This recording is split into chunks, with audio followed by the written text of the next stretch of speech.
Welcome everyone, e learning গ্রুপে তোমাদের সবাইকে জানাই স্বাগত। আমি লাবণী। আমি আজকে তোমাদের কাছে নিয়ে এসেছি জিকের ভিডিও। চলো আলোচনা শুরু করা যাক। ভিডিওটা ভালো লাগলে ঝটপট লাইক, শেয়ার আর সাবস্ক্রাইব করতে ভুলো না। চলো ফার্স্ট কোশ্চেন দেখো। কিতাব উল রাহেলা এর লেখক কে? লেখক হচ্ছে ইবন বতুতা। পরের কোশ্চেন দেখো। কোন অংশ দ্বারা আলো প্রবেশ করে? কোন অংশ দ্বারা? কর্নিয়া। পরের কোশ্চেন দেখো। ইনক্লাব জিন্দাবাদ স্লোগানটির বক্তা কে? ভগৎ সিং। পরের কোশ্চেন দেখো। প্রথম পঞ্চবার্ষিকী পরিকল্পনা কবে হয়? 1951 সালে। Next question. পরিকল্পনা কমিশন কবে গঠিত হয়? 1950 সালে। ফতেপুর সিক্রি কে প্রতিষ্ঠা করেন? আকবর। পরের কোশ্চেন।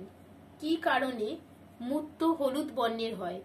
ইউক্রোমের উপস্থিতির জন্য মুক্ত হলুদ বর্ণের হয়। পরের কোশ্চেন। কেঁচো ও জোকের রেচন অঙ্গের নাম কি? নেফ্রিডিয়া। Next question. নিচের কোনটি একটি মিশ্র গ্রন্থির উদাহরণ? অগ্নাশয়। পরের কোশ্চেন। ভিটামিন বি3 রাসায়নিক নাম কি? নিয়াসিন। ঘনপথ কোন প্রাণীর গমন অঙ্গ? অ্যামিবা। হিমোগ্লোবিনের মুখ্য উপাদান কোনটি? লোহা। ভিডিওটা ভালো লাগলে ঝটপট সাবস্ক্রাইব করতে ভুলো না। পরের কোশ্চেন।